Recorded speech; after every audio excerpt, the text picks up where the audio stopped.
If I'm nothing here, I will get down. The more I rise, Alam niya pati yung parking. Kung anong gusto mo, alam niya dyan. Tapos, yung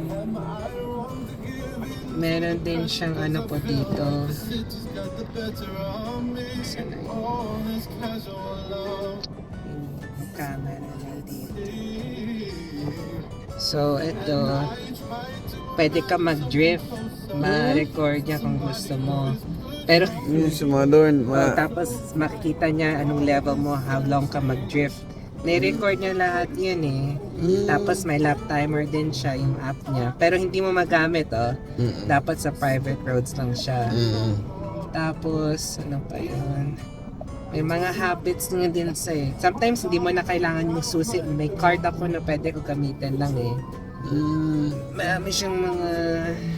Maraming feature, ano? Meron din siyang drive recorder. Kung gusto ko, may aksidente, magre-record siya ng camera niya. Mga 10 seconds. Maano siya, very attentive itong kotse na to eh. Tapos,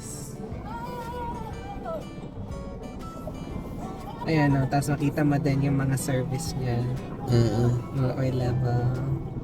Ayaw niya sabihin, kailangan mo oil measurement. Oo. Tapos may connection nga din siya dito eh. Pwede ka nito, gawin mo siya ng telepono itong kotse na ito. Gusto mo. So, pero ganyan siya, yung assistance niya. Ito yung kita mo yung tire pressure niya. Ito yung setup. Ito yung sinasabi ko, Angka. Pwede mo siya gawin 4-wheel drive. Tapos sport, may 2-wheel drive and rear-wheel drive lang niya. Tapos pwede mo siya i-adjust lahat ng gusto mo. Pwede pala kayo mapili. Pwede. Ang dami mong options dyan. Kasi pero option to kung gusto mong ganyan gawin. Depende sa model mo ng kotse. So of course, pang racing talaga siyang kotse na to. So, tapos ito pa yung makita may news. Gusto mo. Pati weather, kasama na sa kotse. Kasama na. Oo. Integrated na talaga. Opo. Yan. Pero yung experience ng driving, nag-iiba talaga yung personality niya. Yung M mode, ito yung sinasabi ko na pwede mo din i-change yung style ng driving sa kotse. So, ayan Naka-red na. Oo. Nag-iiba siya sa driving niya. Pati yung Sa traction. may track mode siya. Ito yung Doon ka na sa Opo. Gamit ka race track. Yeah, pero hindi natin magagamit yun Oo kasi siya eh. To-turn off niya yung kita niya yan. Pinatay niya lahat ng screen kasi ang goal ng driver mag-drive sila dyan sa screen eh. Focus. Dito na. Opo.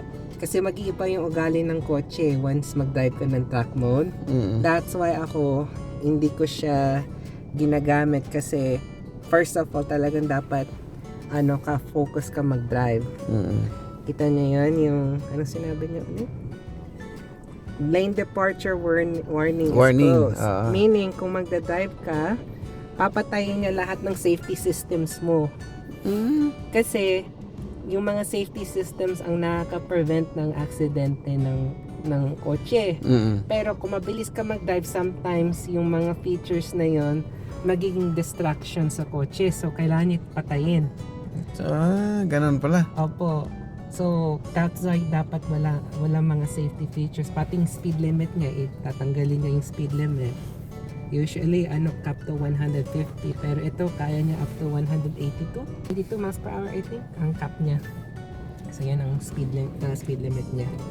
I don't know in kilometers. I think that's like 260 kilometers. No, 260 kilometers, 270. Ang stop speed nito. Grabe bilis. Yeah. Pero ang nakakatakot ito is yung bilis niya from 0 to 60. 3 seconds. 3 seconds lang? Oo, 3.0. 3 seconds. So kung 100 kilometers. mph. So 0 to 100 kilometers per hour is 3 seconds. Talagang nakakasuka. Oo, grabe. Nakakasuka talaga. Pwedeng ilaw nito, hindi ganun ka flashy ng mga ilaw. Pwede rin. mas- Palit-palitan. Pwede rin, pero ako, simple lang kasi ang importante yung nakikita mo sa harapan. Yan, magdadrive ka nito, dapat ang focus mo mag-drive ng kotse. Oo. Simple lang siya, pero yung ang experience talaga is yung driving ng kotse. So, kita mo to, option to, ang ko to. Yung sabi ko, Ito yung... galvanic. Oo, yun Yung na. metallic na parts. Metallic. Kasi Hindi kung- na yung plastic. Yeah, pero parang plastic pa rin. Plastic pa rin ba? No, I think so. I think metal. Hindi, parang metal. Metal na. Pero option yan. Saka dito. Opo. Ito. When kinuha yan, plastic din yan. So, ginawa nilang metal na buttons. Pero I think worth ng presyo. Kasi, ano siya mas parang durable. Kasi yung plastic niya parang ganito. Dati. Yeah, ito. Glossy. Apo. Ano pa tawag dito? Piano. Piano. Ayoko yung piano black. So, ang ginawa ko yung carbon fiber dito. Option ito. Dito. Opo. Sa akin, piano din. I know, ang problema ng piano black, Yung mga- scratch. Madaling magustos. Prints, Oo, parang ganito din. Yan ang problema sa plastic. Mahilig ang BMW ng plastic. Talaga. Yan yung carbon fiber. Carbon fiber, pero ano pa rin, no? Hindi siya malambot. malambot. Malambot pa rin. Kasi mayroong...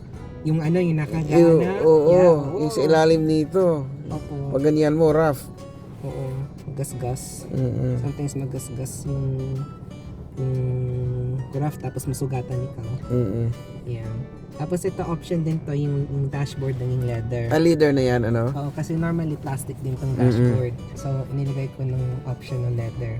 Para matching siya dito sa cardboard, sa Sa pintuan. takiliran, ito. Opo. Pero black kasi mahirap makita. Pero yun ang pinili ko yung black. Yung iba kasi brown dito. Yeah.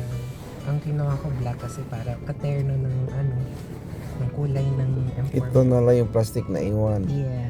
Sa ilalim, sa likod. Hindi naman masyado naman. Okay. Okay. Ayos talaga. Iba siya na once na pa-sport mode mo. Pwede mo siya gamitin everyday, pero once na ma-activate mo na yung modes niya, nag-iiba yung makina, talagang Parang- gising na siya. Oo. Pero pwede mo siya gamitin normal with yung regular yung setting niya. Parang 'di ba siya parang X5 ang feeling. Yung tunog niya parang, pero once na suspension, yung brakes, oh my god, pwede mo to i-push sa limit talaga. Pero ang sabi nga nila is parang naglalaro ka lang nito. Kasi ganun katalino yung smart ng kotse, pwede ka mag-drive na mabilis na parang safe ka, pero hindi mo din ma-underestimate kasi once i-disconnect mo yung mga settings, yung mga options nila, tanggalin mo yung diff, tapos yung safety features, pwede to mag-spin. Mag-spin. Yeah. Yun ang issue ng spin. Mag-lose ka ng control, tapos yung counter mo yung speed ng kotse. Ayun. Yan yung cyberpunk na isa. Ayan. See.